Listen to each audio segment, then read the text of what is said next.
up there in a silly suit, what do you do? Yo, bam! I want you to play that. Okay.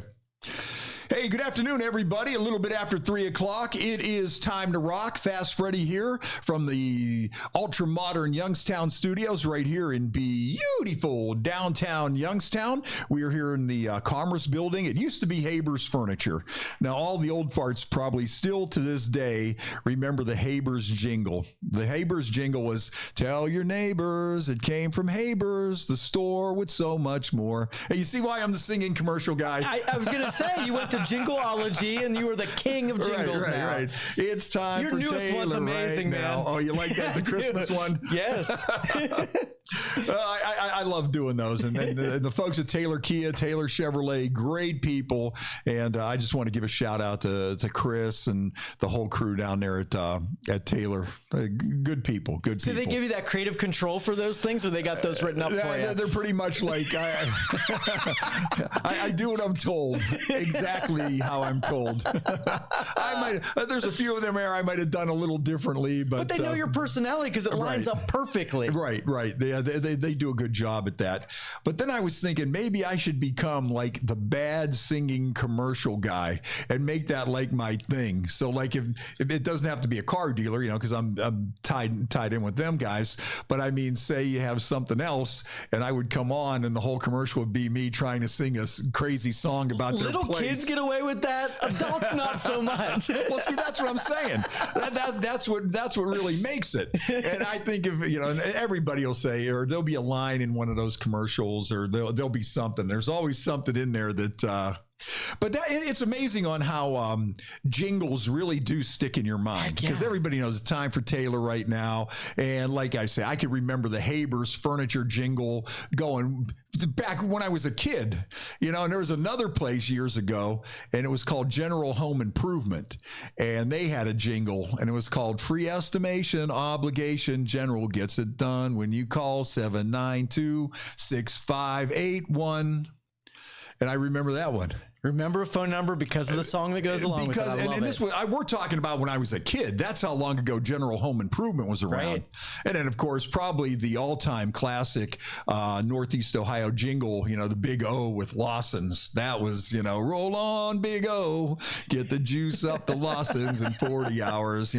One man sleeps while the other man drives. And then it's like the cold juice in the tank truck caboose or whatever. You know what? I got to look that one up. All right. Let's bust out the Big O. That was one. Now my dad, whenever that commercial would come on, he would always sing that one man drinks while the other man drives. And what I don't understand is they had one man drinks and one man sleeps and one man drives, and it takes him 40 hours to get the juice up to Lawson's. Now, I have driven to Florida by myself in like 20 hours, less than 20 hours, depending if you're going to Daytona or something, 16, 15. Yep. So let's see if we can bust out this old classic, the Big O. Okay, the Big O Lawson's. Okay, let's see if we can find that in here. Okay, here, you ready? What do I have to do? Just hit this thing? Click on it, yep. Click on it. This is the story of a tank truck express they call the Big O. She hauls Lawson's fresh squeezed orange juice non-stop from Florida. Roll on, Big O. Get that juice up to Lawson's in 40 hours. Now the oranges ripen in the Florida sun. Sweet on the tree they stay. Then they pick them and they squeeze just as quick as you please. And the Big O leaves the same day. Roll on, Big O. Get that juice up to Lawson's in 40 hours. Now one man sleeps while the other man drives on the non-stop Lawson run. And the cold juice in the tank truck caboose stays as fresh as the Florida sun. Roll on, Big O. Get that juice up to Lawson's in 40 hours. Get that juice up to Lawson's. There we go, man. The Big O. Everybody remembers the Big O. If you were growing up in the Youngstown area, Northeast Ohio, around that time, everybody knows the Big O. Just and because of the jingle. That's what makes it. All right, so Jingle Master, if you were to then revisit and make a commercial, what improvements can you make to the Lawson song? Oh, there's nothing you can do. No, that one's perfect. Yeah, perfect. That's like one of the perfect jingles. There are kids today that grew up in the 60s and that still know the Big O, and they can sing it and remember seeing that on TV. That's another iconic thing. It wasn't really a jingle, but back in the day when they had this Ohio temperature forecast, and they had that little jingle that would come on, and they would go, tonight's Ohio forecast is, fill up with Ohio with ice. I wonder if they have that on there, the Ohio Ice Guard Protection.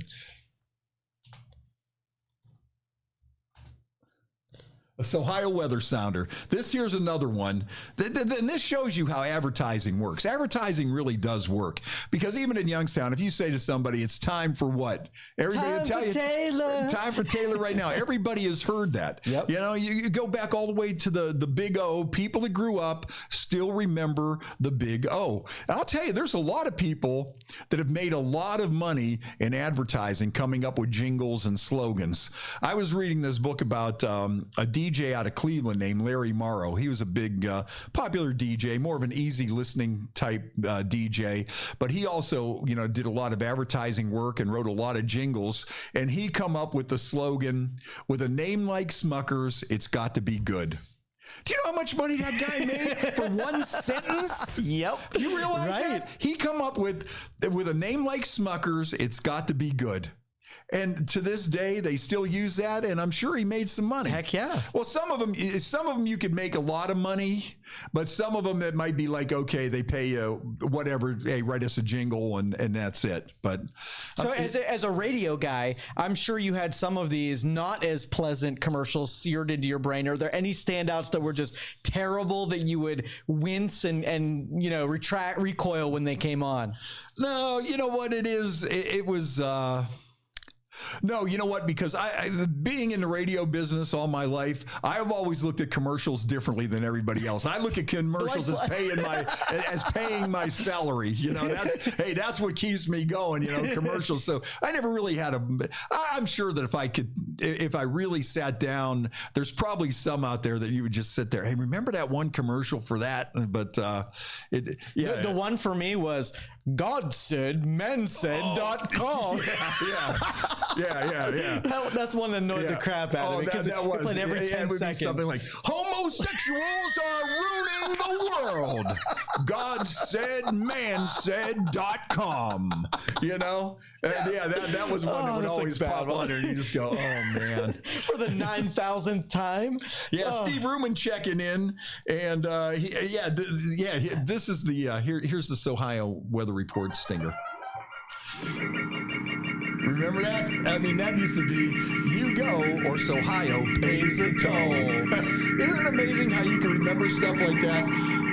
That's why when some people say, advertising doesn't work. I don't know about advertising. Bullshit. Advertising works. Yep. I mean, why do you think Budweiser advertises? Do you really think that nobody knows about Budweiser?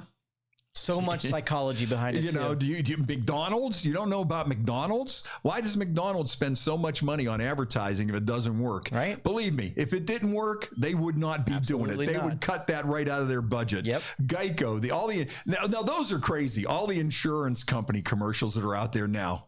I would like to interview some of these people that write these commercials, because I want to know how where they get their ideas from. They pop a little on their tongue and they go to another place, right? Because like say Progressive with Flo, and they just keep coming up with ideas and ideas. Whether it's Geico, the Limu, Imu, but there's one, Liberty Bibbity. You know what? Right. If that doesn't stick in your head, Liberty Bibbity. Everybody knows Liberty Bibbity. Yeah, right. And here's another if you don't think advertising has a place, here's one this one here, really, every time I see a commercial for this, it makes me wonder. Viagra. Do they really need to advertise Viagra? I mean, if you're having that problem, if you're having that problem, don't you know by now what the medication is to take? Right. But they pulled that off by inundating everybody, because you couldn't bring those kind of medicines up on traditional media. No. But they did it. Oh, yeah. And they own that market because of it. Right. So you look at this and it's like, oh, geez, I ain't working down there. What could I possibly do? I don't know what I can do, you know? Yeah, and you know what? New guys are just like referring to the other guys. Hey, if you already take the blue pill, come take this one. Yeah. It's better. Well, you know what else too? I think that those commercials about all those online things, I call bullshit on that, because the one line that they have in there is they say, if you're having erectile dysfunction and you want to avoid that awkward conversation with your family doctor, see, this is where I call bullshit, because I think if you're having that problem, you're like, doctor, they can hear you out. They can hear you out in the waiting room. Your grandmother's out there getting their kidney stone checked, and you're at the urologist. You go, it ain't working, doctor. Fix it now. You're not worried about it. You're calling 911. Hey, it's Fast Freddie and Niles. Send somebody over here. You know, it's not like, yeah. That awkward conversation with your family doctor. Nope. The minute that thing stops working, you're like, doctor, help me. They have the mobile dick bust that'll come right to you. Yeah, that's what you need. And they can even say on the side, blue flashing lights, pull right into the driveway. Guy gets out, gives you a pill, and drives away. That's right. And all the neighbors look out the window and you don't even care. It's working. Back to work. Smiling Bob shows up. Yeah. Yeah, would you, if you would like to avoid those difficult conversations with your family doctor, it's like, okay, and like, that's another thing though. You could go into your doctor and tell them anything, because there's nothing that they haven't heard before, and that's their job, right? Whether they're not going to giggle at you, constipation, whatever you have, it's not like, And then now there's some interesting commercials too. And I wonder like what the mindset is for all these different medications out there. Like, how did they come up with the theme? They're at the county fair or something. I used to think it was like stock imagery where they just got it from somebody else, right? But no, they set these studios up. Now, see, those would be somebody I would like to interview too, is somebody that does the medical commercials and like what's their motivation, what they're trying to do, because then, you see like these maybe different family settings, or they're doing different things. And then you got, all different kinds of people that could be suffering from this. Do you think that those people like audition specifically for that part? Or do you think it's like it comes up and they're like, okay, I got this one, Yeah. Like the one woman on there for depression, Yeah. I'm a real good depressed person. I hope they pick me. Yeah. Or there's that one on there, I think it was for some kind of constipation or, some kind of digestive problem. And it's like the lady's just sitting there, and she can't go anywhere. And you wonder like, okay, so what do you put on your resume? Yeah, I was the constipation lady for whatever. Right. But it's like all the different themes and stuff. And it's like, okay, why did they come up with that? Or, they're at a potluck dinner, or some of them go to 2 or 3 different things. One's at a potluck dinner, and then there's some old guy playing with his grandkid on the beach, or it's just like, it's just crazy. Or, they'll be at the Apple Festival, a guy and his wife will be at the Apple Festival or something. It's like, who comes up with the ideas and how do they set that up? I see it's got to come from like a focus group, because that can't come from like one guy's mind. It has to come from a group think or something. Yeah. I don't know. It's, you just see these things, but yeah, advertising does work. Yeah, advertising does work. They wouldn't advertise Viagra if it didn't work. They wouldn't advertise Budweiser beer if it didn't work. They wouldn't advertise McDonald's. Now, do you like when they advertise and instead of like doing a pitch, they just slide it in and try to make it like product placement kind of stuff? It doesn't matter to me. Like I say, being somebody that the entire, every nickel that they practically made in their life came through advertising revenue, I have no problem. Like when an actor turns to the side and eats a burger and stands up for the camera. Yeah. Every time they go, there's Subway right there. Right. They got paid. Happy Gilmore. Wasn't that Happy Gilmore? Right. Yeah. They had to charge them a lot of money to be in that movie. And they shopped all the restaurants and said, who wants to be in this movie? Oh, yeah. We got this Adam Sandler Sandler movie coming up, and yeah, you know, I'm trying to think of some other ones. Yeah, I see Steve Ruman had that one. Where Garfield 1 2 3 2 3 Garfield 1 2 3 2 3. That was a big one in Cleveland. And let's see who's checking in here this afternoon. We'll do a hey, Joe Danier's checking in. Hey, oh, you're checking in. I'm a fan, man. Oh, there you go. Awesome. Our friend Terry and Tabby and Jimmy Pollock and Steve Ruman and Lori Mercer checking in. Faye Somo, Leslie Bell, my buddy Art, Melanie, my sister. You know, I think she wants me to sing more. Lisa checking in. Queen Bitch, Randy Freeze. My man Chuck and Kevin, Mario. Hey, some guy named Mario checking in. Look at that. Ron Sapp, he's checking in from right behind you. Our other producer down here. But yeah, that's. And I'm trying to think of some other TV commercials that. Well, then you used to have all those local ones like remember Gordon Ward, and he used to sell.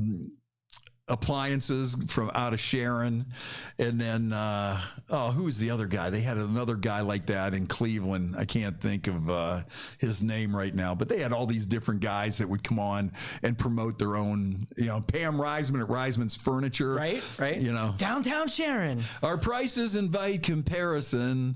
Reisman's, the store with so much more, or something like that. And you know, that's one thing though. I don't really see a lot of that anymore. Hey, my buddy Keith Postage checking in. How you doing, Keith? We gotta get this weather out of the way. I gotta take your picture with all this stuff here. Oh, okay. This is like you know what? I do placed, have, man.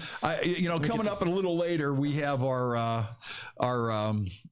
resident alcoholic and substance abuser Viking Jim. Right. Will be stopping by, and I invented a new drink, and it involves Jägermeister cold brew coffee. This isn't regular Jägermeister. This is cold brew coffee.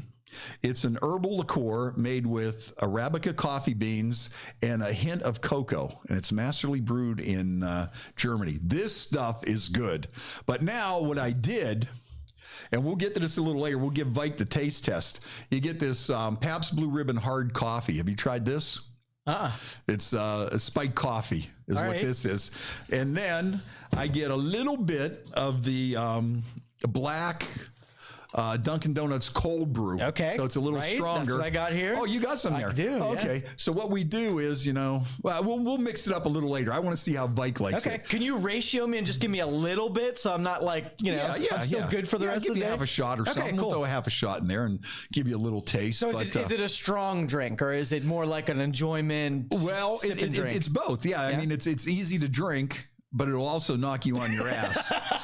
That's like when I first told Vike about this. I said, he's got that Pabst Blue Ribbon hard coffee in there.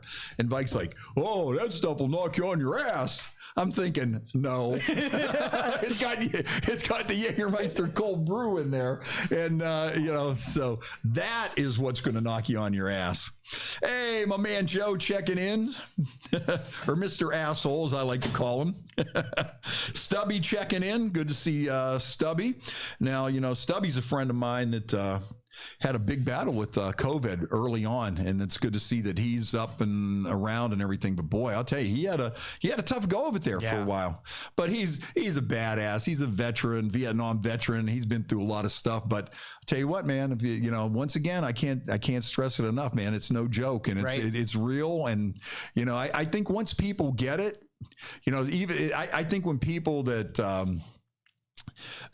aren't sure about it, or once you get it, your whole perspective changes. Let me tell you something. You lose somebody in your family or something, your whole perspective and your whole outlook on that whole thing changes. But it's good to see Stubby's doing good. Lisa checking in here today. My man Dennis. A lot of people checking in here today. So we got one more show here. And then we're going to take a little break for Christmas, and then we're going to come back on. Got any holiday plans? You going anywhere? No, not with the COVID. You know, I'm just waiting. As soon as everybody gets vaccinated and we get back to normal, you know, and hopefully by spring, and head down to Daytona and some of these other places, you know. I got a lot of plans. You know, I want to maybe ride down to Key West this spring or something. So nice. there's a lot of stuff I want to do. So yeah, we'll see if we do it. But yeah, like I say, these days you never know, man. You don't know from one day to the next. Keith Sturgeon checking in, and Keith, we got to get him on the show. He's a great artist, and I know he wants to get on with Casey Malone, and he even did a nice picture of Casey. So, but we should probably have Keith on here. Plus, he does motorcycle pinstriping and stuff like that, and he's an interesting guy. Here's one. Speaking of which, how about this one?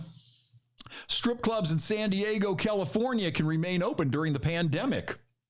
The state's coronavirus. Wait a minute here. Okay. Uh-oh. Ad blockers on. Yeah. Got a little ad blocker here. Anyways, though, a couple of strip clubs in San Diego challenged the state's coronavirus rules, and a judge ruled in favor of the strip clubs. So the strip clubs can continue on business as usual. We got to look out for the social welfare of those gentlemen, right? They need their fix, I'm assuming. Hey, you need that outlet. You do. You need it. What I probably think is kind of funny, though, I'm just picturing this woman on the pole, no clothes on, bare ass, and wearing a mask. You know? So weird. Yeah. Okay. We could do that, but yeah, we're gonna wear a mask. It is an essential business. It is an essential business. But I think strip clubs really. When the economy gets tough, I think the strip clubs are one of the first places that really feels it, because, you know, are you going to go throw money at some dancer when, you know, you're on unemployment? Or, well, there's some diehards out there. I take that back. There's some diehards. There's some pervs that are still out there, you know, well, making it rain with nickels and dimes. Yay. Selling their bonds so they can have their fix, right? Yeah, right. But yeah, it's interesting. Hey, speaking of dumbasses in the news, and it doesn't even have to go to Florida. We don't have to go to Florida for this one. How about the guy that got 10 years in prison for shooting at a state highway patrolman on the south side of Youngstown? No. Okay, there was like some undercover cops. So this guy thought it'd be a good idea to start shooting at him to scare him out of their neighborhood. Well, they arrest the guy. So he works out a plea deal, 10 years in jail. Then when it comes time for sentencing, he doesn't show up. And, not the brightest guy. And so I guess the bail bond company ended up taking a $20,000 hit on that. And they went and tracked him down and brought him back. And so then the judge sentenced the guy to 39 years in jail. Woo! How stupid. Well, Dumb. First of all, you're stupid for doing what you did, okay? And then you get off on 10 years, and then you don't show up. And then, he said he was in Pennsylvania or something, settling another case or whatever. But don't you think that, okay, this is it? And so the next thing you know, man, the judge threw the book at him, and dumbass. 39. He went from 10 years to 39 years. Dang. And this has to be one of my favorite stories. This guy got 2 years in jail. He's from Youngstown. And according to Channel 27, he ended up stabbing this guy. And it stemmed from a series of clashes he had with another guy over his girlfriend. And so this was this love triangle. And judging from the report on his trial, I guess the judge just quoted a column from Ann Landers a couple of days before, it was in the paper where somebody was in like one of these relationships, and Ann Landers said, just leave, and the judge said, well, if you would have read Ann Landers yesterday, you wouldn't have been in this predicament. But I guess these guys, had a long feud, and the one guy said that they would come to his house and flaunt their relationship in front of him. And I think there was an incident involving a golf club. Somebody come after somebody with a golf club. Is he quoted here? That's what they thought. They thought, man, this is like a Jerry Springer episode or a Judge Judy or something crazy like that. And then Where's the? Oh, here it is. The victim said that day he was going to boil some grease and pour it over both of them to get back at them because he had no other weapons. But he said, why should I ruin my life? Now, isn't that kind of old school? I'm sick of these two. We got this love triangle going, and you know what I'm going to do? I'm going to boil grease. It's like, in the medieval times, them guys that stormed the castle, they would dump hot stuff down on him. It's like... But yeah, that was another crazy one in Youngstown that's a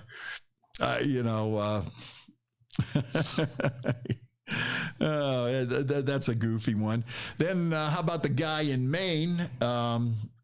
He was charged with using a chainsaw to steal a McDonald's meal. That's an appropriate tool, I'm sure. Don't you like this old school or kind of crazy, thinking out of the box stuff, dumping hot grease on somebody. Anybody could come in with a gun. I need a mace, But this guy, he was chasing people around with a chainsaw and, I think they'd take you serious if you walked in with a chainsaw. Yeah, you know what else, too, I think is a good one? If you start swinging a machete. Yes. You start swinging a machete or a ball bat. There are some old school things like that. I'd get out of your way, for sure. Those are three things that you don't necessarily have to use a gun to commit a crime and get into deeper shit, Bust out the chainsaw. Right. Nobody's going to get in your way. You fire that son of a gun up and you start chasing around McDonald's because they won't give you a free meal. They're going to throw some burgers at you. Heck yeah. And maybe you can get away with some kind of excuse that it wasn't a weapon. You were just trimming the or the trees outside.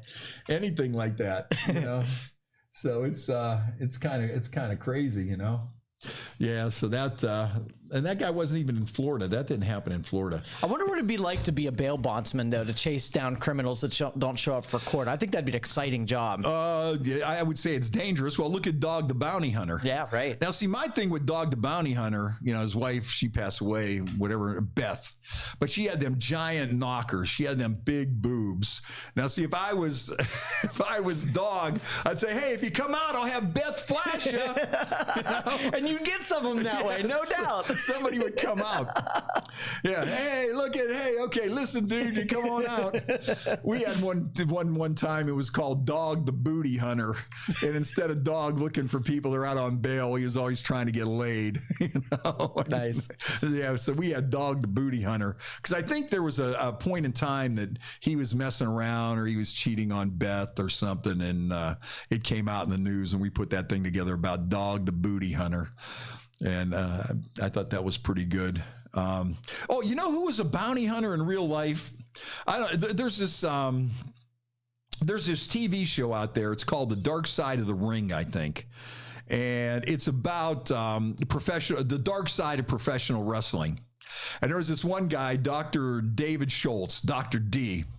And this guy was really, though, like a psycho crazy man. But he was a wrestler, and he was just a crazy man. He was a nut. And so the one day, John Stossel, who I think is a real weasel, especially after I saw this show, right. John Stossel decides to do an expose on 2020 on pro wrestling being fake. Now, Dr. D was one of these old school guys, and you would not ever mention that wrestling was not real or anything. You would keep he was like the old school magician that would not show the tricks. Right. Okay. So then the one day John Stossel comes and interviews him at a WWE event, and he smacks John Stossel upside the head and knocks him out. And John Stossel actually sued the WWE and got like a $250,000 settlement or whatever. From getting his ass beat, he got a... Yeah. No shit. And that would be the last guy, though, that I would have went up to and says, hey, is wrestling fake? Is this WWE? Does this feel fake to you? Yeah, that's about what it was. And it wasn't, because he was upset that, why would you come in here and ask the magician, how do you do that trick? Yeah. And so anyways, then Dr. D, he got in trouble with Vince McMahon, even though Vince was the one that told him, go talk to John Stossel. You know, for the publicity. He was a big showman. Yeah, it makes he sense. told him, he goes, you go out there and talk to John Stossel. Yeah. And I'll tell you, John Stossel just come off as such a weasel in that thing. What's the expose about pro wrestling to begin with, you know? Right. Who cares? But anyways, so then the last thing that happened with Dr. D, he got booted out of wrestling because they had WrestleMania 1. And in WrestleMania 1, in the main event, it was Hulk Hogan and Mr. T as a tag team. And he resented the fact that they had Mr. T in the main event of WrestleMania, and he wasn't really a wrestler. And he was like, why are they paying Mr. T all this money, 10 times what we're making, and we're the guys that built the WWE on our back and our blood and our sweat and our tears. So he resented that. And then when they had WrestleMania going, Mr. T is like hanging out in the locker room. And see, he was like an old school guy, like, hey, if you're not a wrestler, you're not in our sacred club here. Right. And he got upset that that Mr. T was so welcomed into the locker room and everybody was treating him nice, and even though he was getting more than all the wrestlers were making. And so during the first couple of matches at WrestleMania, Dr. D said he went out to talk to he just wanted to go out and watch the matches. But then it seems to turn out that he got into a fight with Mr. T at WrestleMania. Now, he said it doesn't happen. Hulk Hogan said it did happen. And anyways, they handcuff him and take him out of WrestleMania at gunpoint. And that was his thing at the WWE. But to get back to make a long story short, we went a long way around it. Yes. That's what he became, was a bounty hunter. And he had a show about him being a bounty hunter way before Dog the Bounty Hunter. And he was more crazy. You know, Dog was kind of like, hey, we'll say a prayer, we arrest you, brah, and all that stuff. But this guy, and I mean, he wasn't shooting like paintball and tear gas at these people. He was like heavily armed. And but he was so funny and controversial when he was in the WWF. That's back in the WWF days. They did like a promo where he was like this, like nasty hillbilly guy, that he was just like off the hook. He's a lunatic. And so they had like some people come to interview him at his house, supposedly. And then his wife comes out and he's like, get your ass in the kitchen, bitch. Don't you ever step out here. And I think he like backhands her. Then the kid comes out crying and he like grabs the kid and picks the kid up and throws him. And the police ended up filing charges against him. And, and the WWE or whoever at the time, Vince McMahon or whoever, they had to go to the police and say, dude, the guy's not married.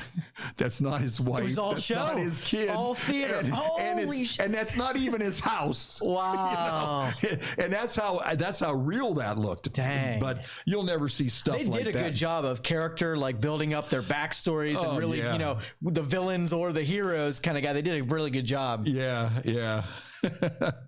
Let's see. L. Jones is reminiscing about Lawson's French onion dip. I think you could still get that somewhere. I think that was kind of like one of our local delicacies, like Isley's Chip Chop Ham and Lawson's French onion dip.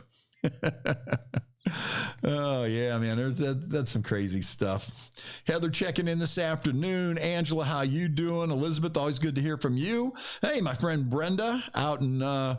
I think they got a lot of snow out there. Mm-hmm. My man Dave's checking in. Mary checking in down in Florida. Yeah, hey, how'd you like the snow? I love it. I love scraping my windows and I like shoveling my driveway. It's a thing that I do. It's something that I enjoy doing. You know, I freaking hate the cold. Me too. I'm already done with it. We get that first snow and I'm just like, you gotta be kidding me, man. You got to be kidding me. Let's see what else we got here. I know I had a couple other stories. Oh, Florida man in the news. Not to be outdone. We've got these stupid criminals in the news. Not to be outdone.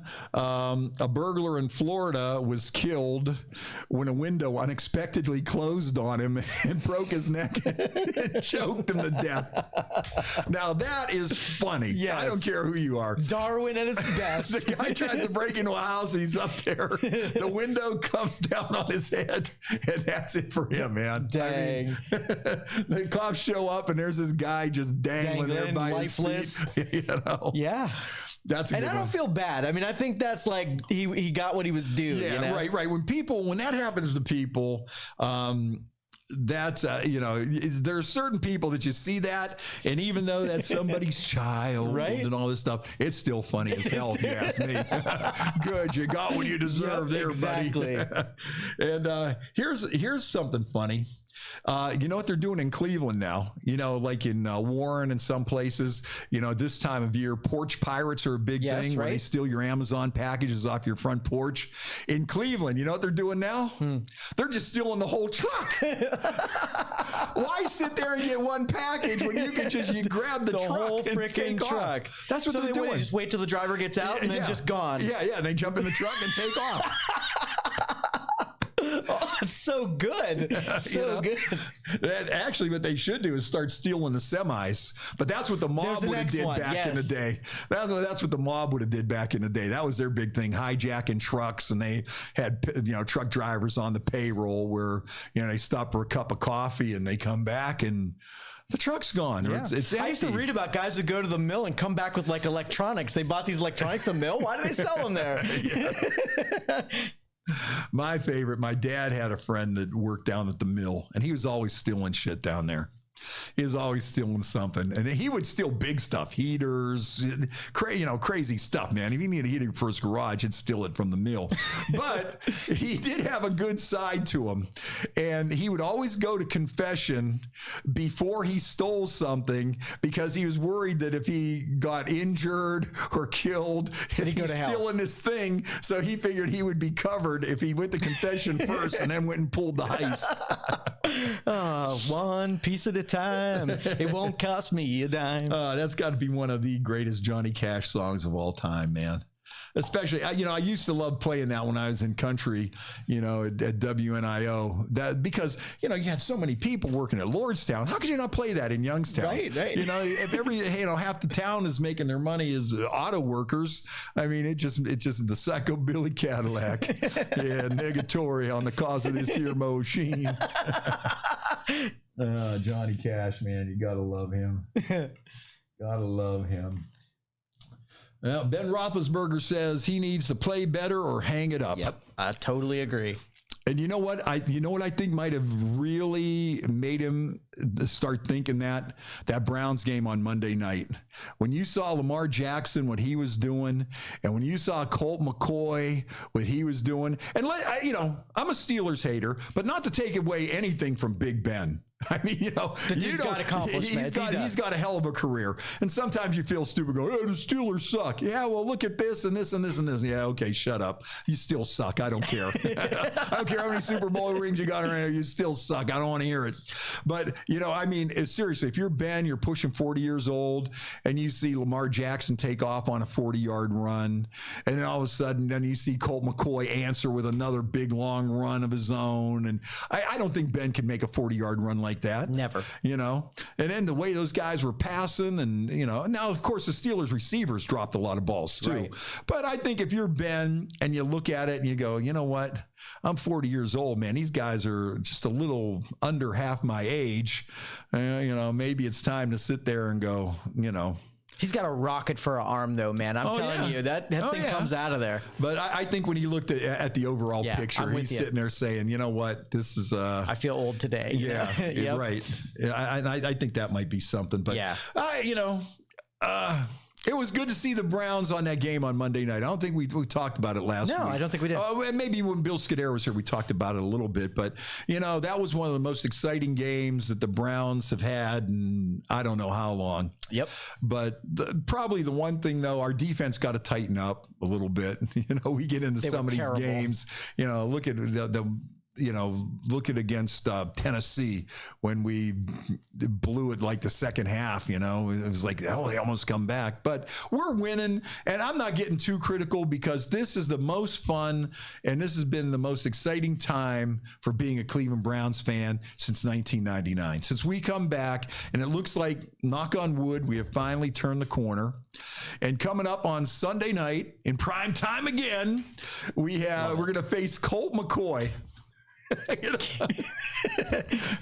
Now, if you were Colt McCoy and you had, he's been banged up and everything all through his career. And never really got that, never really panned out, second string quarterback, backup, running the scout team and all that kind of stuff. But if you're Colt McCoy, wouldn't you just love to make a statement against the Cleveland Browns? Hell yeah. And then Freddie Kitchens, remember that guy? Freddie Kitchens is going to be calling the offensive plays because their offensive coordinator got COVID. So that's at least something that's kind of interesting. Yeah. Come on, Colt, what are you going to do? I should have been the head coach even though I didn't win any games. And it would be fitting, though, that if OBJ would come off the bench for one game just to go up against his old rival, right? Yeah. It would be perft. And I did burn my Cody Parkey jersey, by the way. I'm boycotting that dude. Oh, that guy. Where's Phil Dawson when you need him? Right. We were so spoiled with Phil. I think everybody is, there was a story on there, somebody called Ray Finkel, laces out. Laces out, Dan, laces out. That's a funny movie. Ace Ventura, Pet Detective. Yep. Hey, here's something big coming. Cheech and Chong coming to Packard Music Hall in Warren in October. I think that's far enough ahead that I think we might be back to normal. Get it in. Yeah. That would be a lot of fun. Cheech and Chong coming to Packard Music Hall. Tickets for that go on sale this Friday. I'll tell you, I had a chance to hang around with Tommy Chong more than once, and he's another one of those guys that is probably one of the coolest guys out there. I mean, he's just as cool as you would think Tommy Chong would be. And I remember one time we had this thing at the Funny Farm when it was in the Metroplex in Liberty, and Choices nightclub and everything. Boy, that was like the big meat market disco scene back in the day. And so he was there, and we did this like a breakfast type meet and greet with Tommy Chong that morning at the club. And Butcher, our road dog at the time, I think he came up with some kind of gasoline powered bong, and it was like an air compressor and all this goofy stuff. And then after that, it was either Butcher or somebody else made the world's largest joint. It was like about 10 feet long, but it was just like straw or something wrapped in toilet paper or whatever. And they brought that out there, and Tommy signed it. And so Tommy is out in the parking lot. And this, I will never forget this. This was like something right out of their movie. So this guy comes to drop off this rental car to Tommy. And it's like some old guy, he looks like my grandfather. And he's got a clipboard there. And he hands the thing to Tommy. Well, now it's the rent-a-car guy and Tommy are like standing face to face. Now there's a whole crowd of people just gathered around him in like a circle. And this guy's not batting an eye. To him, it's like nothing is even happening, right? And so as Tommy's looking at the car rental thing, people are just handing him joints left and right. And so he's looking at it, and he's going to sign the paper, and he puts a joint behind one ear.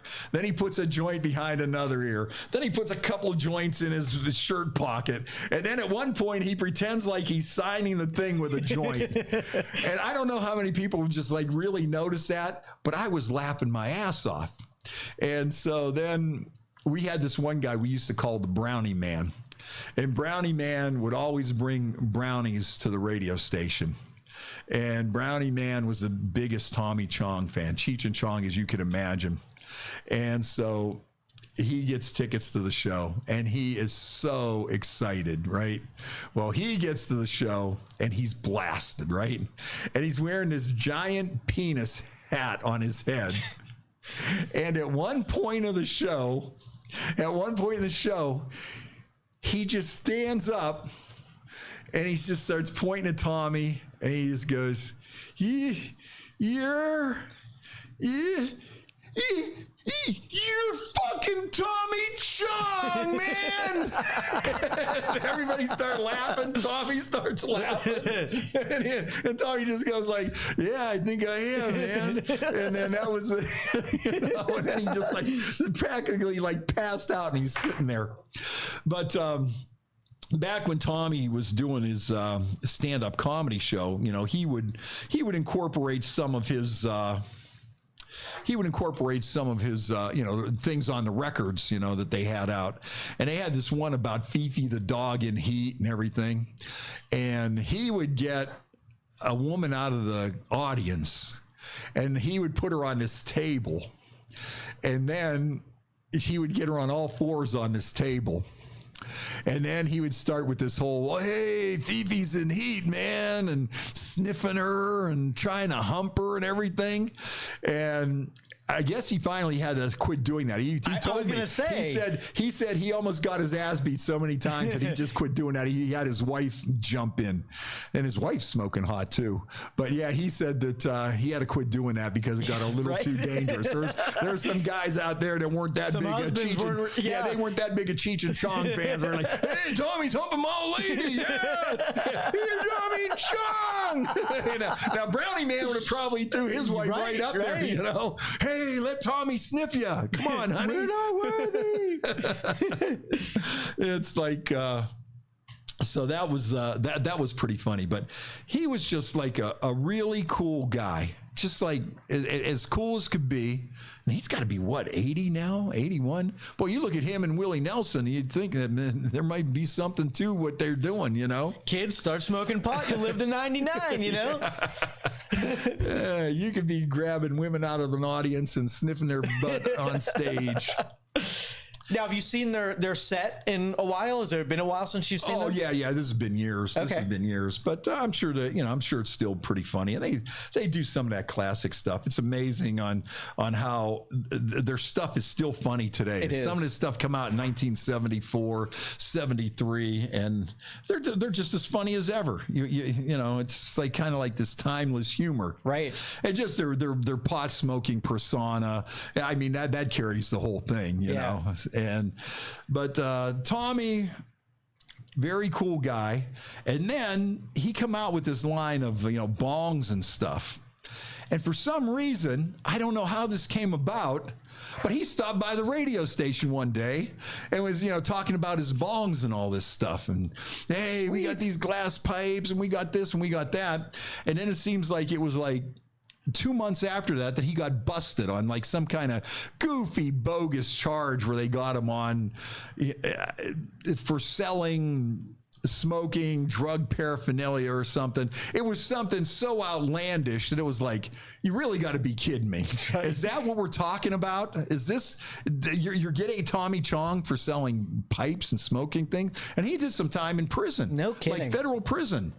But he said it wasn't that bad for him because everybody loved him in there. You know, hey, it's Tommy Chong and we're doing time with Tommy Chong. But it was like he stopped by. I think Vike might have narked him out.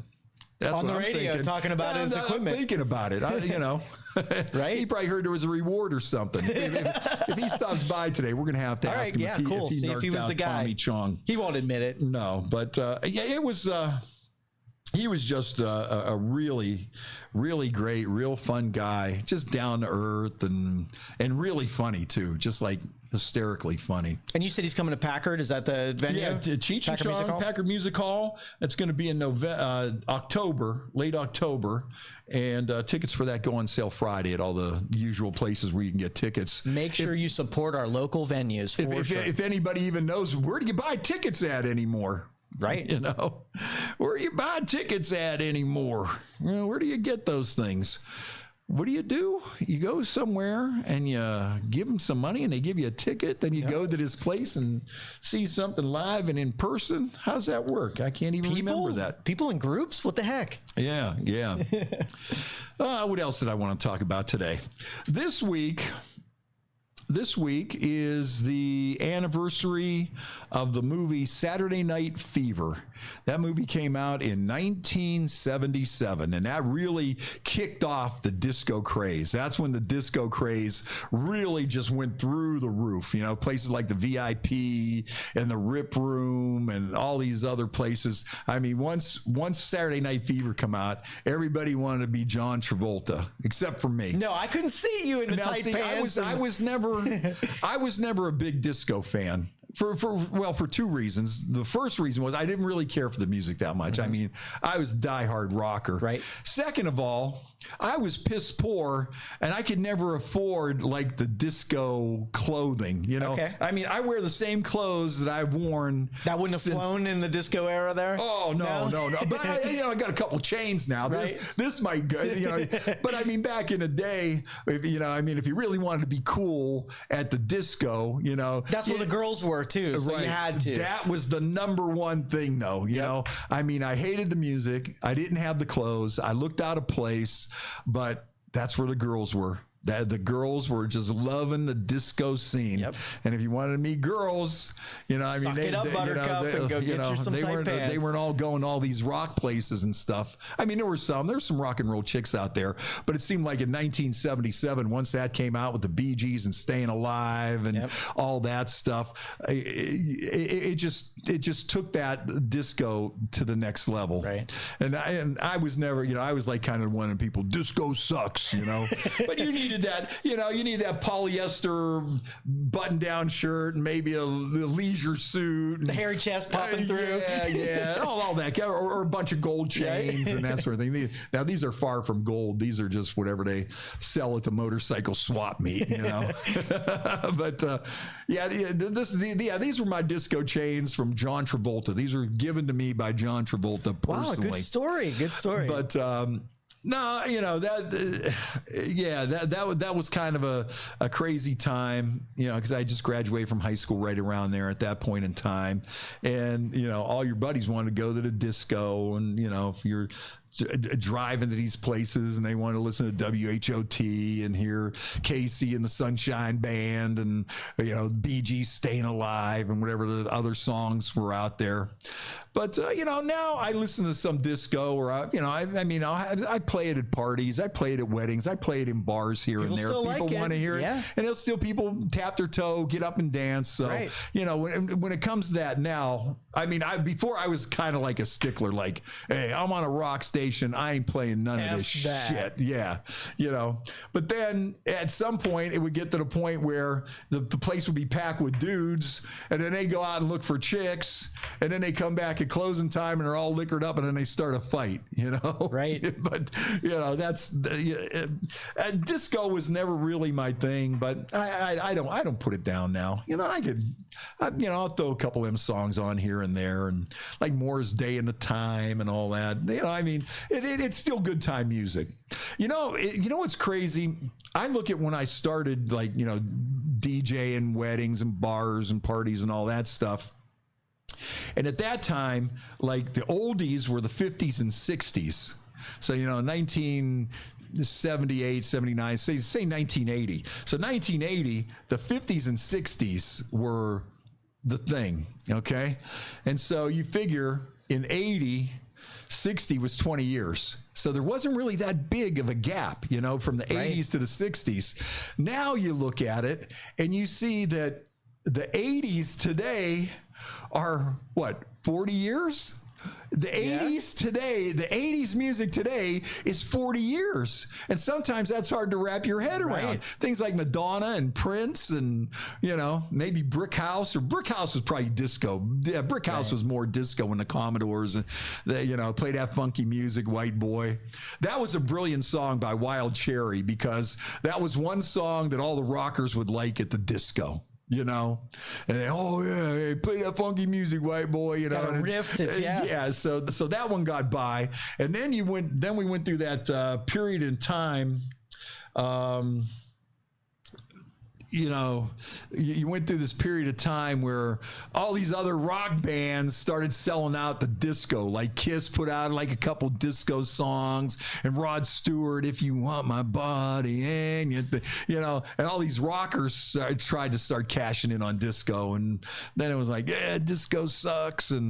But like I say, if you didn't have the gold chain, if you didn't have money to buy the clothes, and you didn't have a fancy pair of dancing shoes, then you were out. But rock had a nice decade following the disco. I mean, they rocked it. Yeah, see, that's like I say, this come out in 1977, and I would say that 1977 was one of the rock was really peaking at that point in time, man. I mean, everybody I thought was at the top of their game in 1977. You know, I don't care if it was Neil Young, Pink Floyd, Led Zeppelin, you know, everybody was just really starting to kick in 1977. So it was easy to hate disco, especially if you were like a diehard rocker. It was like, I ain't listening to this bullshit. Casey and the Sunshine Band, crank up Neil Young, let's go, man. You know, but you know, if you were out and having a good time, you couldn't put on Neil Young at a disco because everybody would leave. Yep. You know, but that went all the way into the 90s. I think that, you know, like you had Metallica up until the point that they started popping a little bit at the end. I mean, it was still rock. Oh yeah. Yeah. So it was really a good time, you know, and so that's where my focus was, you know, as far as music. But then like my buddies would always want to go there because you want to get laid, you want to find these chicks, and you know, they're not sitting there and I don't know. But John Travolta is a heck of a dancer. I got to give him credit. And then now John Travolta, you know, a few years after that, then he sets a new trend with Urban Cowboy. So they come out with that show, you know, with that movie, and now everybody's riding the bull and everybody wants to go to Gillies. Now, see, that's where, you know, like right around that time, that's when we came on the air with WNIO, probably right around 1980. And I'd say maybe Urban Cowboy kicked in a few years after that. And, you know, country really took off big at that point, you know. Even country clubs and dance hall and stuff like that. We had so many places, but, you know, and the country album was really great, you know, and Gillies. And if you listen to the Urban Cowboy soundtrack, there's so many good songs on there with Johnny Lee and Cherokee Fiddle and Mickey Gilly and Charlie Daniels and Jimmy Buffett had a couple songs on there. And you listen to that album, and then that really took country to the next level. And it was John Travolta, and he was still doing like his dancing and hanging out. It was almost the exact same. It was almost the exact same movie, except they moved it from a disco in Brooklyn to Gillies in Texas when the whole oil thing was taken off and people were moving there and that sort of thing. But so do you hate it when artists take that pivot and go in a different direction like that? No, it doesn't bother you. No, that kind of stuff don't bother me at all. But you know, the Urban Cowboy that did bring a lot of people in the country. You know, at that point in time, that really, you know, kicked it off. It's amazing on how movies sometimes could do that. That could just, you know, fashion trends, everything. You know, the same people that were dancing to the Bee Gees in 1977 were doing the Cotton Eye Joe with a cowboy hat on and a big belt buckle 4 years later. Yeah, if it paid the bills, I'm there, you know. And you know, but also people are having fun. They want to do something different. And how about when they get into like movies, when they go from music and they jump into the big screen? Yeah, it don't matter. Nah, none of that stuff. I'm not like a big stickler on that or whatever. Yeah, you know me. It's like do whatever you want to do. If that's where you're so laid back, man. If you're my hero. If that's what you like, that's what you got to do.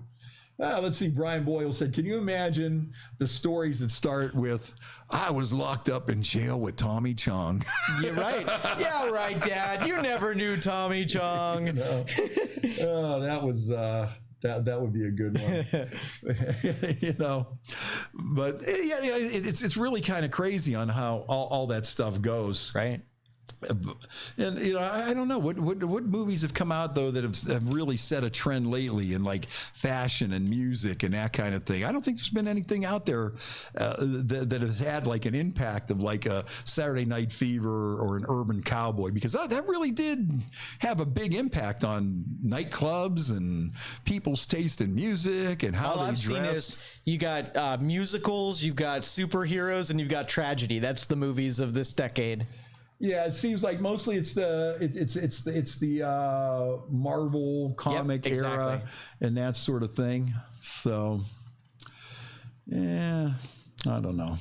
Yeah, I guess, you know, going back, like the last movie I could think of that was like even if it's a documentary on an artist, like The Doors was a pretty good, you know, went from music aficionados to movie buffs at the same time, you know?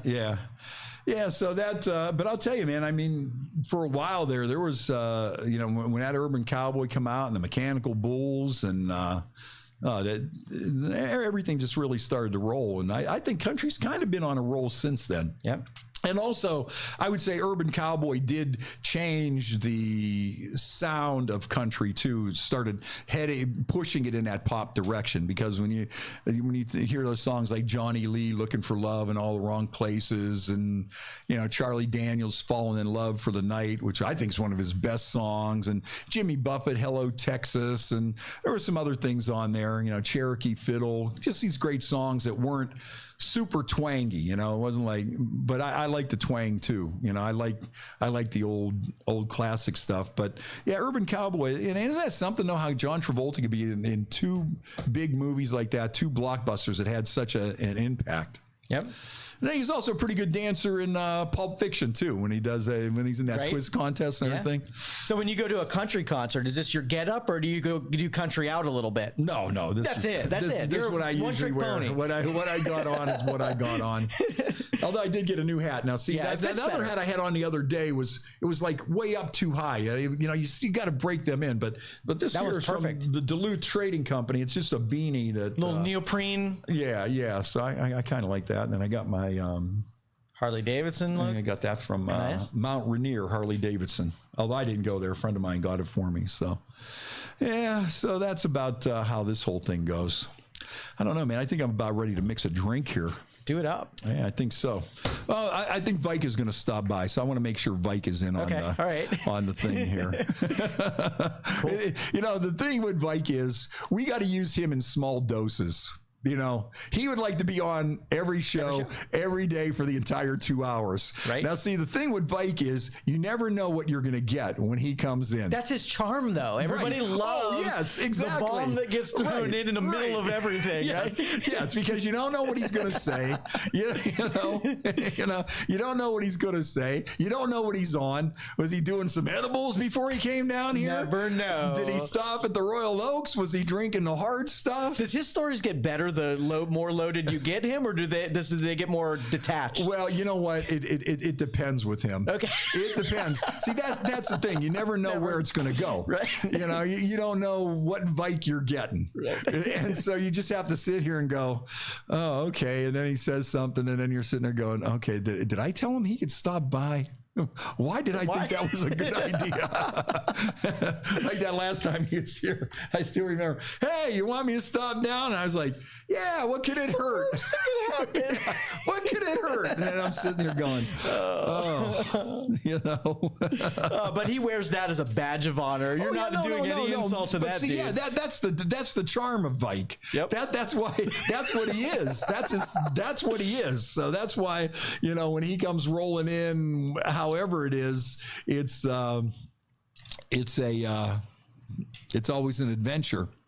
Hey, also another thing I wanted to pass along, and I do this every year because every year at this time, and I know me and Casey talked about it when she was on the show.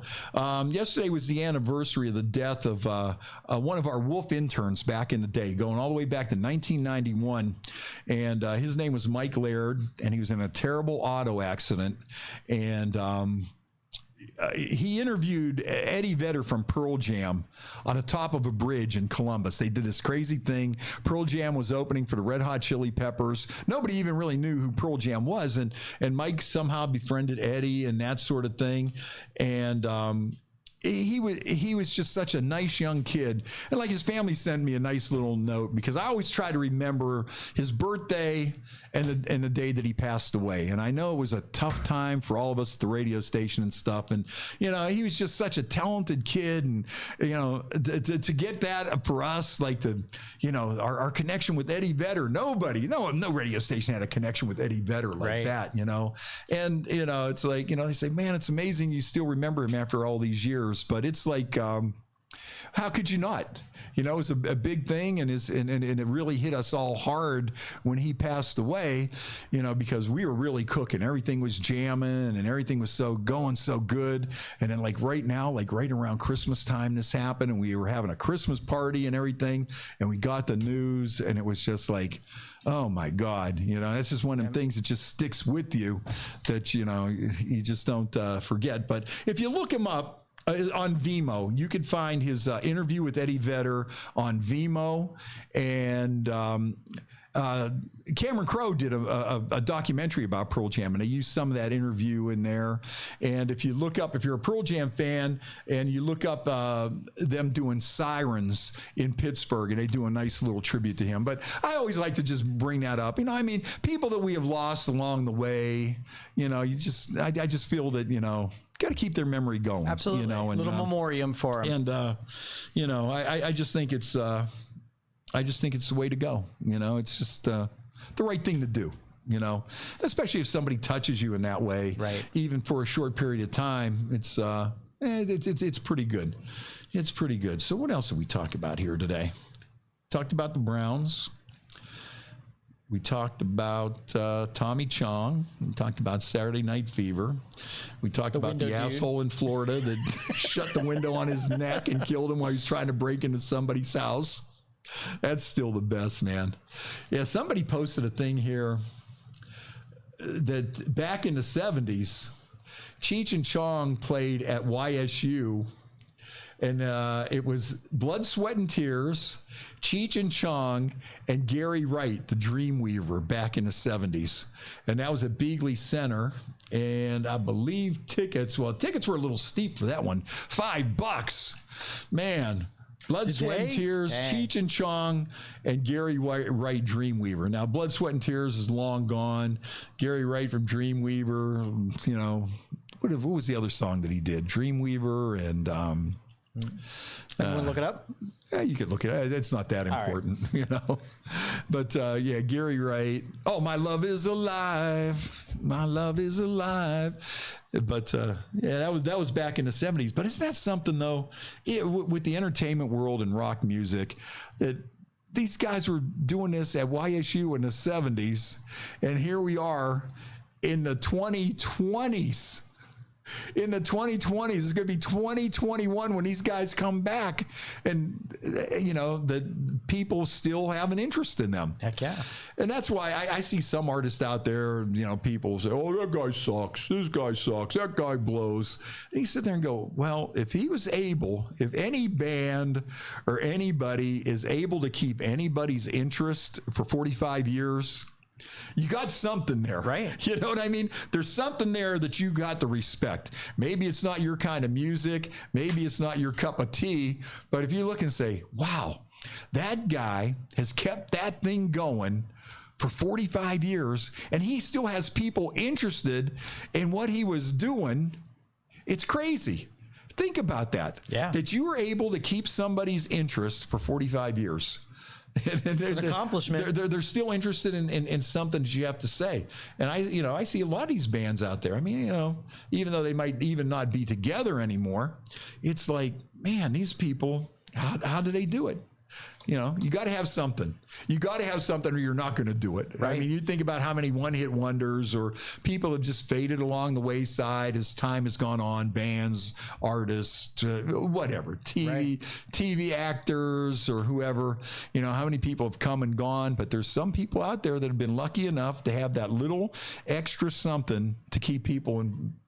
You know, what's that guy up to? Or I still like that guy, right? You know, I still love to go see this guy in concert. Cheech and Chong, you know, 70s, 40 years later, still 45 years later, yep. They come back to Youngstown and it will sell out. Yep. That show will sell out. I guarantee it. The only thing that might slow it down right now is that people might be a little concerned about buying tickets and being a little leery about that. But you know, I think for the most part, you know, once you know they find out that the show is going to happen, that they're going to, you know, everybody's going to be cool.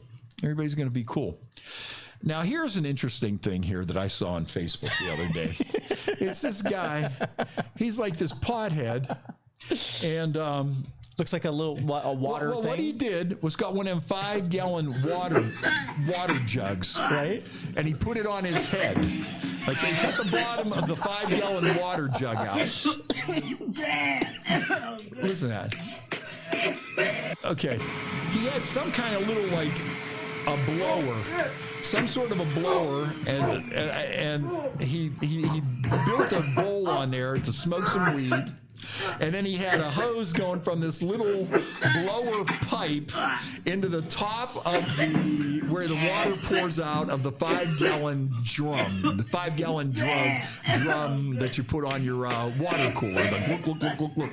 So he's got that on his head, and he looks like he's a Martian or something. And then he has this tube that goes inside of it, and he opens it up. And he opens it up, or he fires it up, and there's a little fan, and it fills up this whole thing like a giant aquarium with smoke. And the guy that is a lot of smoke too. That is a lot of weed burned in like 2 seconds. The guy can't stop. The guy can't stop breathing. You know. But, that's innovative, though. I'll give him that. Well, back in the day, they used to do a thing called an elephant.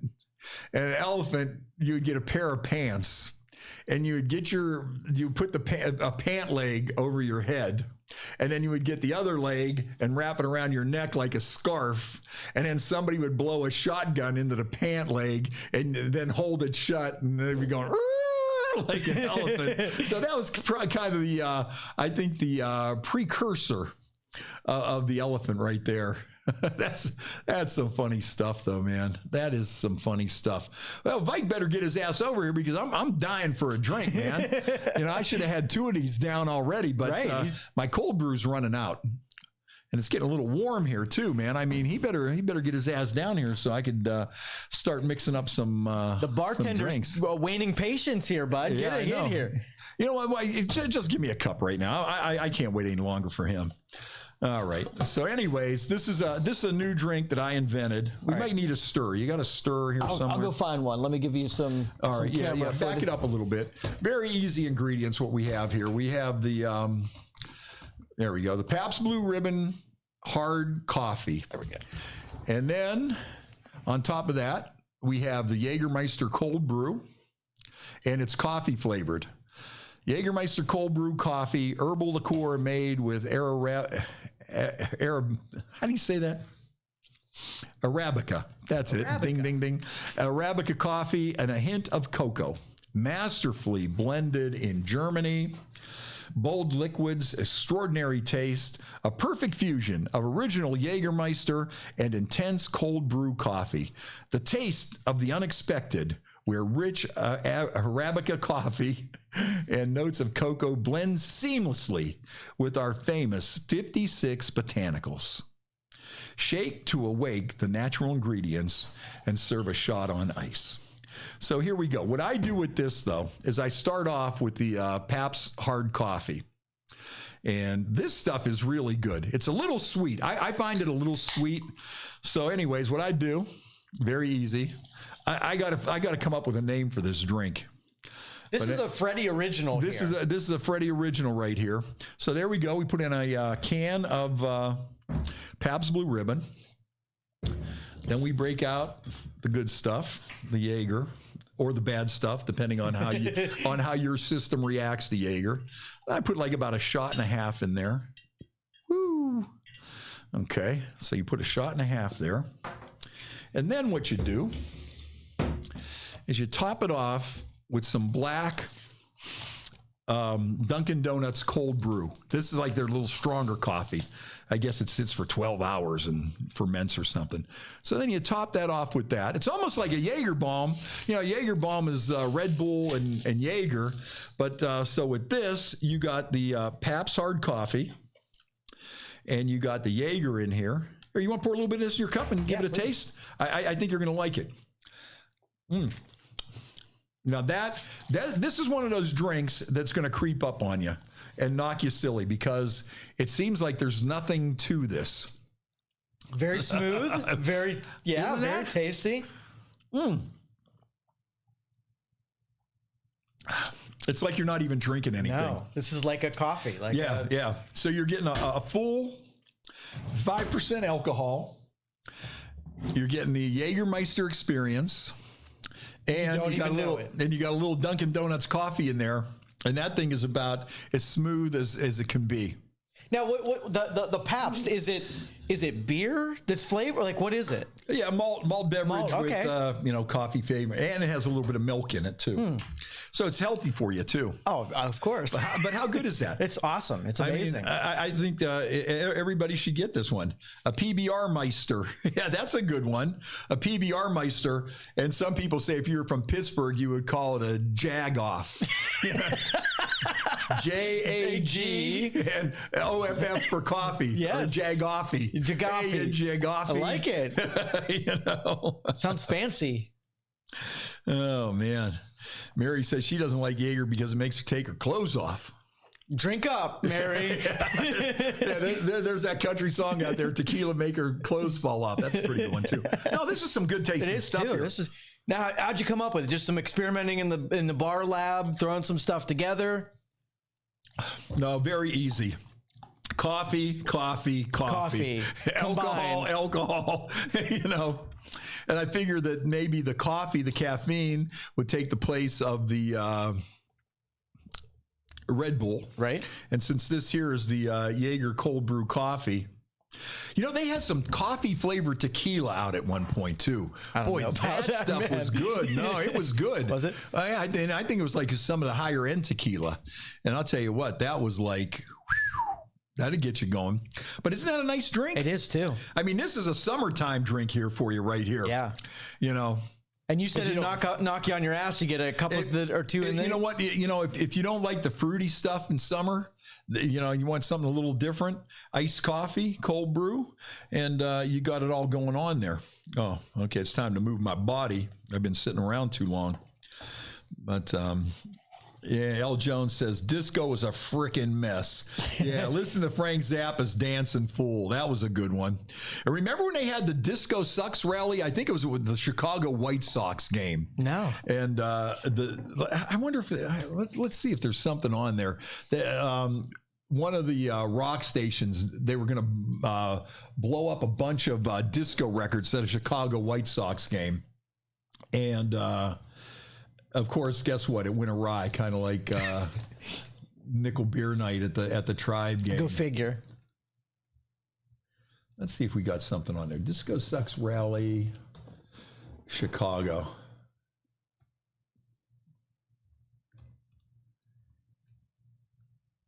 All right, let me see what we got here. Okay, let's see. Okay, here we go. Well, we'll do a little bit of this here. It was the 1979 Disco Demolition Night. This was some of the local news coverage. This is, we'll just run a little bit of this here, just to give you an idea. This disco thing isn't happening. The teens were at White Sox Park for a radio station promotion called Anti-Disco. Between games at tonight's doubleheader, Fire. a local disc jockey blew up disco records in center field, and a crowd responded by rushing the field. This is a great one. Police moved in, and it took them a considerable amount of time. A bonfire had been built in the middle of center field. Police tried to clear the unruly crowd, pushed them out, finally got them off the field, although, again, it took a long time, perhaps some arrests. It's hard to tell. Some people with billy clubs. Appear to be taken Grab him into by the custody. hair. We don't know the exact nature of everything that's gone on out there so far, but News Center 5 staffer Mike Kumo is out there at Look, they're burning stuff right on the and we have field. him on the phone right now. Mike? Jim. Yes, what's the current situation? They just canceled the second game. They canceled the second game because The field is unplayable as determined by the umpires. Also, would they have run into a problem with the fact that they had such a long delay because of this? Yeah, there's a 1 a.m. curfew, and so they would have had to complete the game. But no injuries were reported Look in the at that. melee. Disc jockey Dole has held 2 similar rallies to stage blow-ups of disco records, each one resulting in a similar disturbance by youthful crowds. As we say, the second game. Bonfire in center field, and they also ripped up some turf in front of the pitcher's mound, about a foot wide and about 10, 12 feet long. And they had a meeting with Sparky Anderson and Don Kessinger and Bill Vecht, and one of the supervisors of the umpires was here along with the head umpire. And after that meeting, I guess they've decided to cancel the game. Okay. So there you go. I mean, did you see that? The whole stadium swarmed the field, and they had like a sellout crowd for that thing. Where's those good times at? Actually, you know, watching that footage of that and listening to that account, it makes me feel bad about, you know, dime beer night, you know, or nickel beer night. When we had nickel beer night at Cleveland Stadium and that one went awry, I was proud of that. I thought that was like one of our finest moments. Then you see the disco demolition night at the Chicago White Sox game back in '78.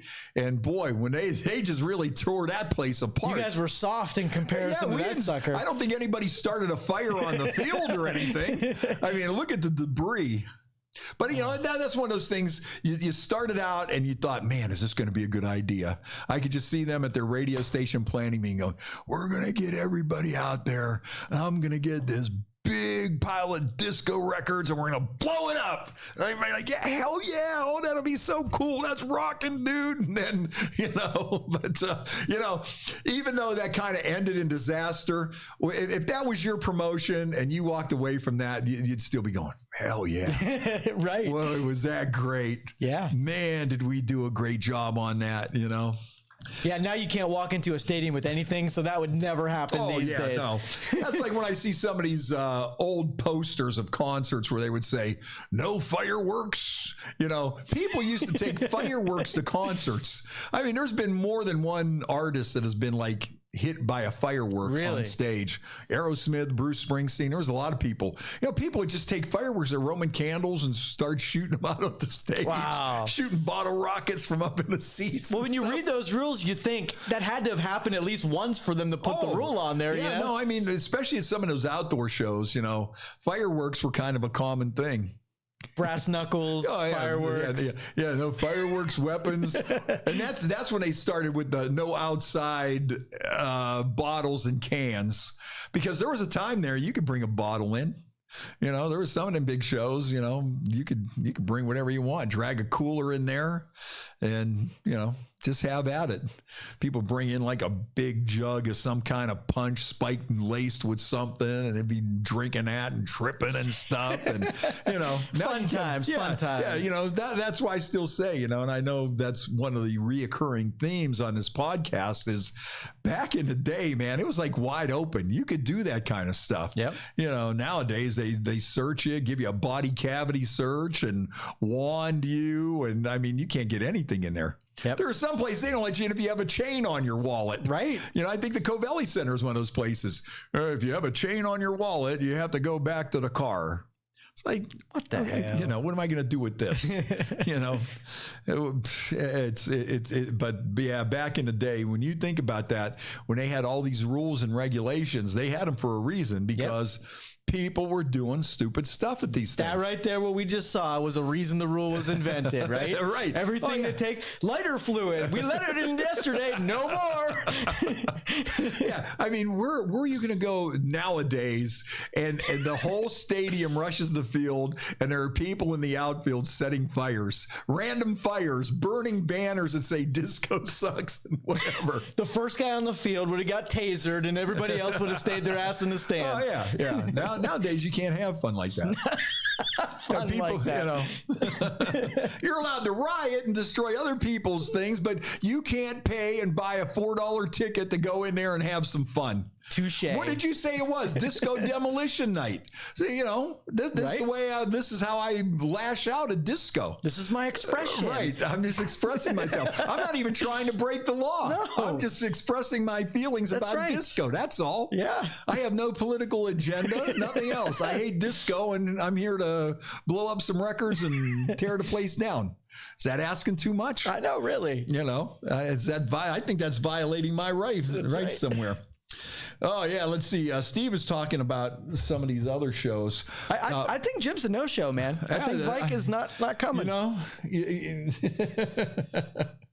We'll have to see what happened to Mike. He's still got about 20 minutes to get here. Let me see if he texted me an SOS or something. Yeah. I'm going to start to worry about him. Free booze, man. Now, you know what? Another concert that was really crazy back in the day, 1976, was the Mosquito Dam Jam at the Trumbull County Fairgrounds. And it was Blue Oyster Cult, the Jay Giles Band, Bob Seger, a band called Stars, who I really used to like back in the day. They were pretty good. They had that one song, Cherry Baby, and a couple other songs. I mean, they were like one in power pop. They were just a great band. And they all played at Trumbull County Fairgrounds. And it's called the Mosquito Dam Jam. And I think somebody got stabbed there. A couple of people that were sleeping out in the parking lot got run over. And then it started to rain. And then the Jay Giles Band didn't want to go on. And then people like stormed the lemonade stand or whatever. And then this big food fight started and this big riot. I mean, that made national news back in 1976. But the Mosquito Dam Jam, people that were there, they were like, man alive. You know, it was crazy. I don't know if there's any news stories out there about that. But we will find it if there are. Mosquito Dam Jam. Look at that. This was like a crazy. I don't see like a news news flash or anything out there, but a lot of people remember that. That happened in 76, and it just got wild, man. Everybody went nuts, and there was, some goofy stuff going on in the parking lot. And like I say, somebody got run over because they were passed out there. Yep. July 4th. Let's see. Yeah, the Mosquito Dam Jam, though. That thing was... And I got a question for you here. Okay. This came up several times, all right? Monday, people were all pissed off about the Indians' name change thing. Oh, And so people called the radio station, and they were also wanting to change other names of things around here. And one of those things came up, I thought of you. Okay. That these people hate the name Mosquito Lake. It should be changed into something other than Mosquito because it's hard to market a lake that's called Mosquito.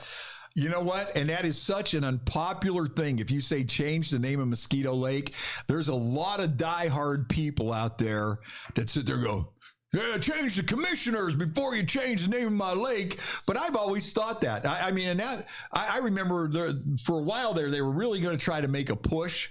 And it was so unpopular that they just, backed off. But I agree 100%. You look on a map and you see Mosquito Lake. I'm not fishing there. Are you going to Mosquito Lake? What's the first thing that pops up in your mind? If you're not from around here, you're just thinking, okay, I'm just seeing like old dilapidated trees and like a swamp and mosquitoes just buzzing everywhere. Who names a lake Mosquito Lake? I don't get that one.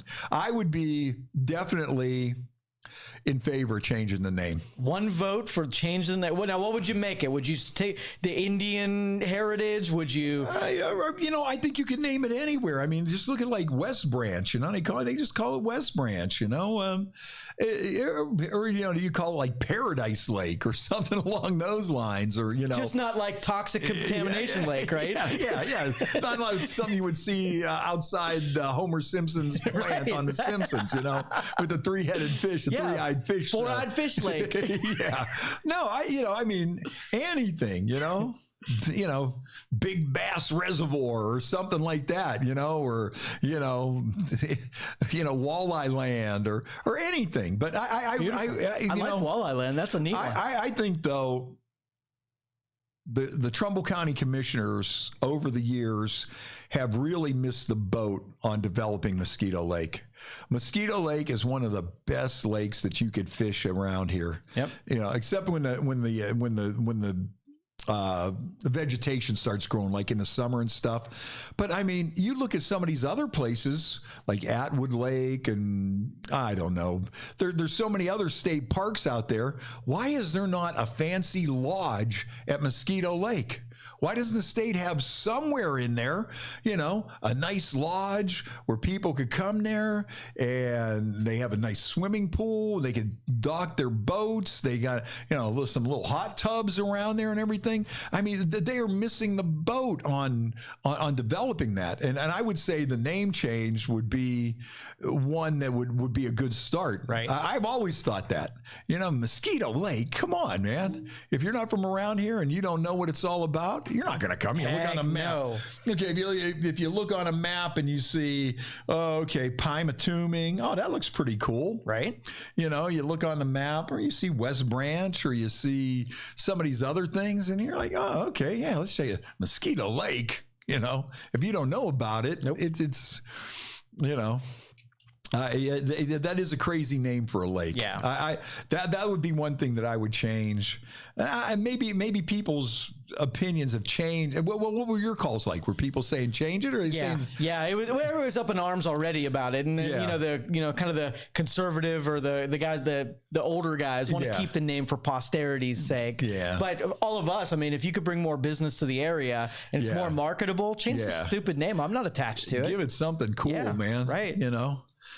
Give it a jingle and advertise it and get an advertising agency and have them market it and find some marketing people. We got Captain Jingle. You'd write one up, right? I was starting to think about that as a new career, coming up with the jingles. Hey, TJ, how you doing, brother? Good to hear from you. Glad you're checking in here today.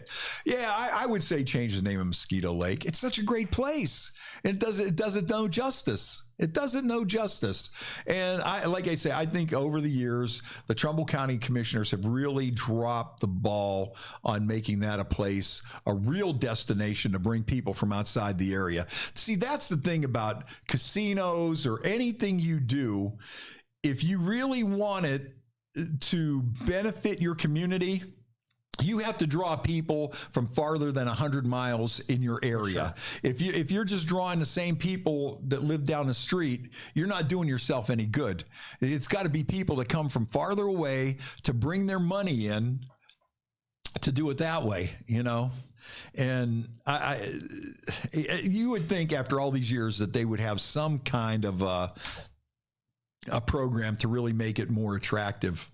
Yeah. And even, we were from, as kids, we would drive past a lot of other lakes to get to that one because the fishing was always that good. Yeah. I like Mosquito, but Shenango Reservoir. Okay, if you're thinking Shenango Reservoir, which kind of has that Indian thing to it. Pymatuming. Oh, okay, Indians. I'm on a canoe. I'm on a birch bark canoe, and I'm going to go out and wrestle a bear and live in a teepee or some sort of thing. The manly man come up for that, but it brings out those kind of images, Mosquito Lake. It needs changed. I don't know why people would be upset about that, especially, some people don't want more people to come there either. But that's what the old guys, the crappie guys, they don't want any more competition. Right. But you would be surprised on how many bass tournaments they hold on Mosquito Lake throughout the summer. I mean, I think after a while it gets pounded. I think they have too many. I mean, some weekends you go there might be 2-3 bass tournaments going on with 50, 60, 100 boats. And, the lake does take a pounding. Right. But but that's also good because you got all these people coming in. A lot of these guys are staying at hotels.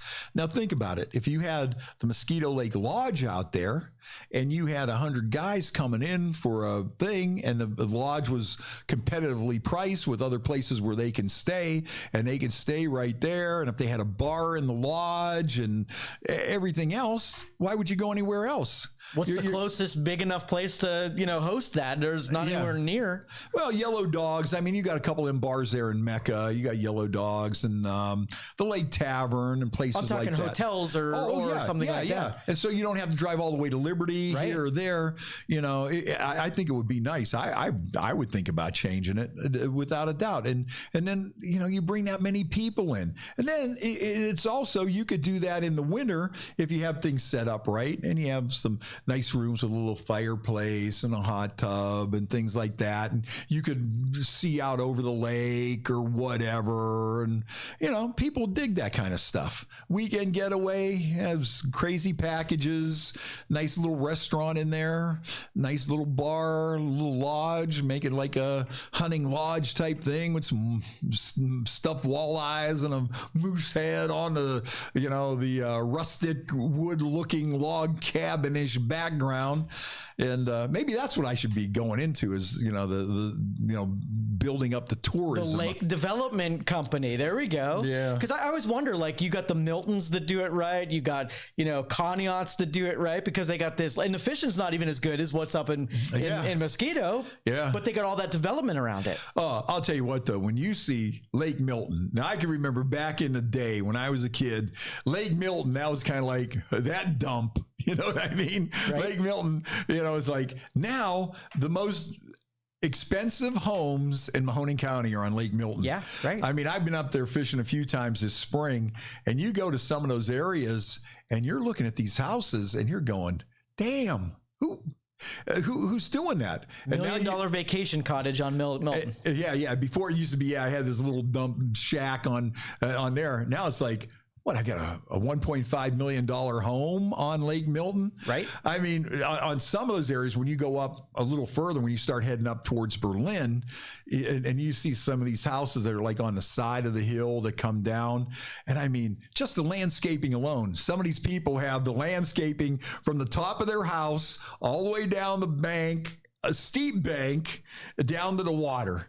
And you're looking and going, who takes care of that landscaping alone? Right. What does it cost to do this landscaping? And then, of course, a lot of people, they got that winery out there now that's right by the dam, and a lot of people like to go out there. You sit out there. There's another thing for Mosquito Lake, a nice winery where you could sit right next to the water. People dig being on the water or buy it. That's the whole thing, man. If you got something that's on the water where somebody could sit at a picnic table and they're looking out at the water, it's like a no-brainer. It's an automatic money maker, and you can even jack up your prices like that. One nice place is at Paradise Bay up by Austinburg, and it's on Roaming Shores. Oh, that's a nice place up there. But yeah, that's like an exclusive snobby community. Yeah. Like I read some of the rules of like the homeowners association up there and stuff. They ain't letting you and me in. They don't mess around. Maybe you. They ain't messing around up there. That's for no. sure. I mean, the lake is a private lake, and I mean they got a lot of rules. Yep. And I'm surprised they let that Paradise Bay stay open. With all the motorcycles, that's a good motorcycle stop. Yep. But it's so nice up there because you got that deck. You walk out there. You sit over there, you look out on the water, and that's like one of our always go-to stops. Paradise Bay, you stop there, up there off of 45, and then you go to Conneaut Lake, and right there on 322, they have a place called Silver Shores, which also, you can't tell from the street. I've been by this place a million times until I went there one time. You can't tell from the street, but then in the back, you go down and then you're on all the docks and everything, and you see the whole lake, and you're sitting out there. That's what people want. Heck yeah. What is that one place in Fairport Harbor? They have a place too. I think it's called Sunset Point, maybe. And you go down there, and that's another kind of like it's exclusive thing. They don't want a lot of scooter trash hanging out there because everybody there, when you just see the boats that are lined up in their marina, it's like, okay, we don't need you on Not that. a rowboat. Yeah, there ain't no rowboats there at all. But it's right on the water, and it's right on the water, and they have like a pier that goes out into Lake Erie, and you're sitting out there, and people love that stuff. So why not get a place like Mosquito Lake and work on developing it, not making it over commercialized, like even over at Pymatuming, they have that Mortal Keys Brewery, although it's across the street from the lake. I'll tell you, even being across the street from the lake makes a big difference. On the lake, across the street from the lake makes a big difference. Right. But they have tables and stuff over there too, where you can go across the street, and people just like that kind of stuff, especially in the summertime. So you have all that property around Mosquito Lake. Why not develop it without going overboard. Right. Without going overboard. But, I mean, if you're getting that many people there now, just like fishing and stuff, well, keep them there. Get more people to come out there on a Sunday afternoon. Hey, let's go have a $15 mojito. Yeah, I'm going to try to dig things up, and maybe over the holiday, I will try to get in touch with whoever makes those decisions, whether it's a councilman, commissioners, whatever, and see if we can maybe float some ideas their way. Yeah, that would be really cool. That would be really cool. But I'll tell you, this area, I mean, there are a lot of good, I mean, maybe that's what I should get into, because I have a million good ideas for tourism ideas to bring people here. I think they're kind of on the right track with the Mahoning River.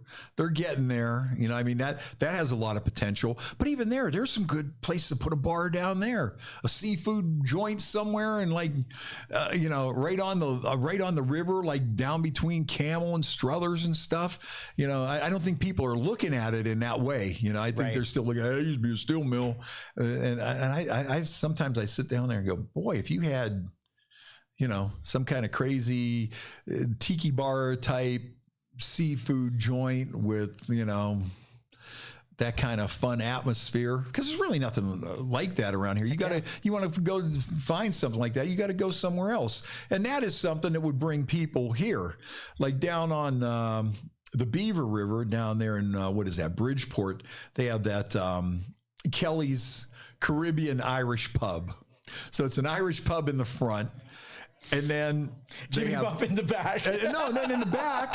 The river's in the back, but then they have they have sand, and they have some palm trees, and they have some tiki hut type bars set up, and then you go down there, and you could sit there, and you look at the river, and you can see the railroad tracks on the other side of the river, and you watch the trains go by. Oh, that's cool. People are docking their boats and coming up for drinks and that kind of stuff. So I mean, why not do more of that stuff here? I don't know if it's our leadership just doesn't have this insight. If we don't have the creative thinking, do we have people that the people that make those decisions are too old and fuddy-duddy and stuck in their ways? I don't know. I don't know what it is. Let's see if we can catalyze and get something started. Yeah, I think so. Well, you know what? Let's wrap this up. You know what? A Vika no-show. No show. And when you depend on that son of a gun to be here, he ain't there. When he comes busting in with nothing to say and hangs for 2 hours, you're like, yep, it's on his resume that way. I could have told you that this was a possibility. Yeah. So no, you can't get pissed, because that's the way of the road, bud. That's the way of the road. So, all right, cool. All right, yeah, let's wrap up, get the studio all cleaned up for Morris Ray, and so you enjoyed the Jaeger, Pabst Blue Ribbon, Dunkin' Donuts coffee drink. I mean, drinking that was just like it wasn't even like you didn't even flinch. This is a summertime drink. It is. Share the recipe, and I'll throw it on the studio deal. So our listeners very easily. One can of Pabst Blue Ribbon hard coffee, a shot and a half of Jägermeister cold brew coffee. Top it off with a black Dunkin' Donuts cold brew. And there you go. Little dabble, do you? You got it, man. Well, thanks, Joe. I hope we had a good time here this afternoon. I hope everybody enjoyed the show. Hey, before we go, I want to remind everybody where you can find this show, because everybody asks, you can find us on YouTube. You can find us on Podbean. You can find us on the iHeartRadio app. Spotify now, right? We're on Spotify now. Pandora, iTunes. You were on iHeartRadio. Everywhere that you can get podcasts, look for Youngstown Studio. Right. And I think, a lot of people are just, podcasting is still, a lot of people are just discovering this. Yeah. And I'm surprised a lot of people say, well, where do you find this? Where do you get it? Oh, I missed you. Can I hear it again? So we're out there everywhere. And I know the people that are experienced podcasters are like, hey, this is really cool, because like you say, we're on every platform that you could find podcasts. We're on YouTube. We got our Facebook page, Youngstown Studio. It's on there. So, I mean, we are very easy to find. Absolutely. So take 2 seconds, search like Youngstown Studio Fast Freddie, and you'll definitely find us. Absolutely. All right, we got one more show, then we kick off the new year, and I am busy working on booking some really good guests, and we're done already. Let me finish this. Cheers, Joe. Thanks for everything, and we'll see you on Tuesday. Thank you for listening to this show on Youngstown Studio.